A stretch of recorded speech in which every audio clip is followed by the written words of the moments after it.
Simon, 3 from 3. Can't ask for much more than that, can you? What about the performance?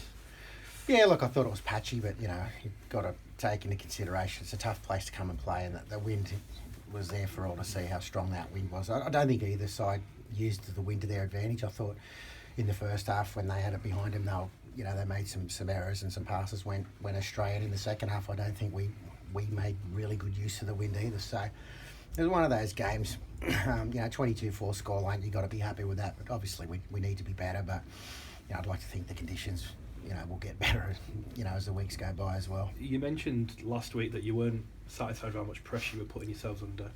You found yourselves on your own trying a lot again tonight, but you must be satisfied with the fact that given that, you only came away having conceded one try. Yeah, look, they had the wind in the first half, and we did. We defended our line quite well and for long periods, and that's been a real feature for us the first couple of weeks. We've what have we had? 26 points scored against us in 3 games now. So, it's a far cry from where we were the same time last year. So, we feel we've got a fair bit of resilience in our defence at the moment. And we needed it tonight. And like I said, they were tough conditions and tough for both teams to play in, really. But we certainly came under a little bit of pressure in that first half, and our D came up trumps again. So that's certainly something we can be proud of. How's James Cabot? He's up there walking around, I think, more precautionary than anything. I think, I didn't think he felt it was too bad at the time, but I think one of the guys that tackled him thought they heard something, which probably frightened James. So it was more precautionary than anything. But he's up walking around now, so we'll be monitoring him during the week, and whether he misses a game or not, we're not too sure yet. But no, he's fine. James is fine. We saw Darnell in a knee brace. What's the latest with him? Oh yeah, they think Darnell's got a minor medial ligament. He wanted to come back on, Darn. So the brace is just to keep it nice and steady and precautionary more than anything. But again, we've got a longish turnaround, a longer turnaround this week. So he may be touch and go. He may not be, but we won't know more about Darns for a couple of days. But I don't think it's anything that'll keep him out for any long period. Took you 8 games to get 3 wins last year. You only won 5 away from home all season last year. You've won 3 already. You said after the last game of last season there was a lot you were going to change coming into this pre-season. It's clearly working. What has been the key to this early success?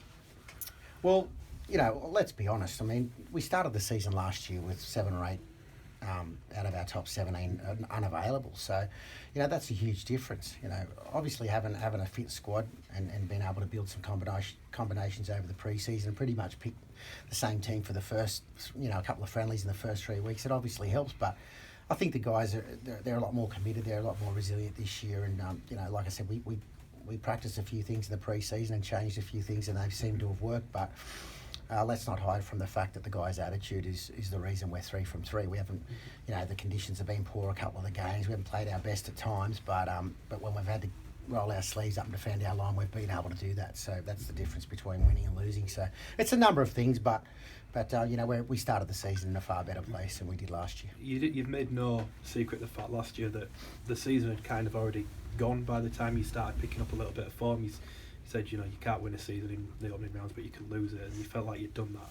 To be 3 from 3 now and not have to feel like that, what does this do for your prospects for the season that you have got this start? Oh, look, it's still only early days, but to win 3 out of 3 away from home, obviously we've missed the Leeds game at home, so we get to go back to John Smith next week against Wigan, and that's going to be big for us.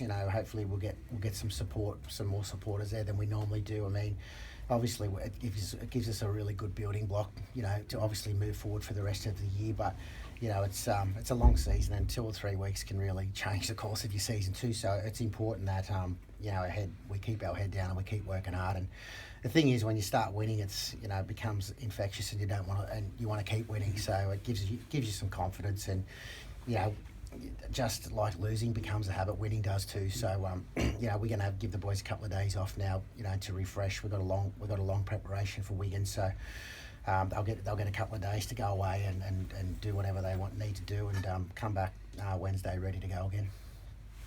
Any other questions?